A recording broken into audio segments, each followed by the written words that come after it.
Majo John Madden, Juanito, in Acamal, Mexico. I just listened on National Public Radio to All Things Considered story about is the love song dying? And researchers in the area of songcraft who are studying are there fewer love songs? Here's my take on that. I love songs about love. I love Luther Vandross, The Power of Love. Oh yeah. I love Huey Lewis and the News. Love Power. Love is what makes the world go around. And the more we love, the better.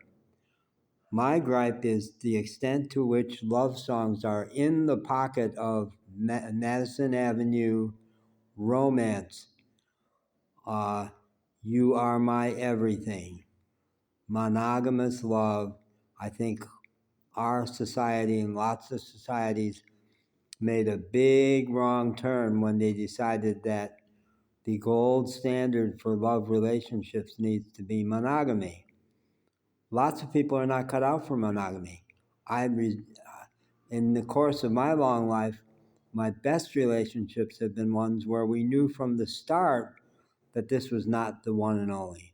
The age difference or values difference or lifestyle difference, we just knew. Or often I've often been the person to help a person bounce back, a woman bounce back from a bad marriage or a disastrous breakup, to get courage to get back in the water.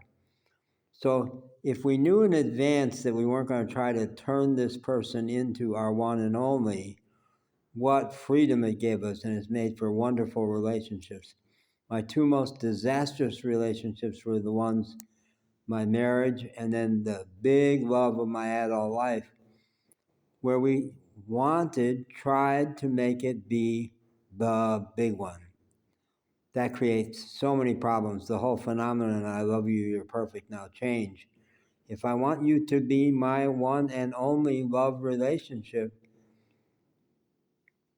you probably don't fit. There's all kinds of ways you don't fit, and I have to beat you around the head and shoulders to try to shape you up. The other big problem with that is that so much of it is based on insecurity, clinging to each other, a safe space. Oh, good, wow. Now I don't have to do all that stuff about meeting other people, and let's just stay together, you and me, babe, you and me against the world. Isn't there a song? You and me against the world? Something like that. I will not, and I think more and more people ought to consider, what do you think about a contract that says, I'm going to give you all my love, which means I am going to limit how much I love everybody else. And in fact, it can mean that if you having a relationship with someone of the opposite sex is threatening to me, what's going on? Back in the 60s and 70s, people tried to pioneer into open relationships, and they didn't have the tools for it yet. The classic experience I heard reported, the couple was doing a workshop at some kind of personal growth, humanistic psychology or something. And he says, we worked all this out. And I had tried it. I had another relationship. And she let me know on the phone that she was with another man and she was going to come home. And I paced and paced. Okay, cool, really cool. We can handle this. Opens the door, she's there, and he punched her right in the nose. He just totally lost it. Well, that's all insecurity. That's fear. It's all fear-based. It's all fear-based.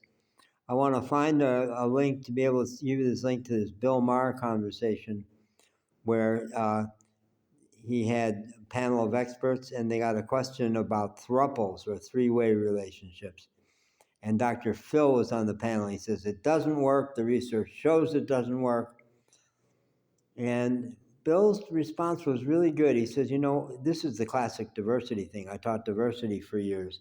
And the classic diversity format is, for me, this is what happens. And Bill Maher says, I don't like when people say it's the same.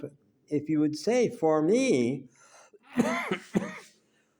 which leaves room that it's different. Other people have a different reality. I'm running out of voice. It's late.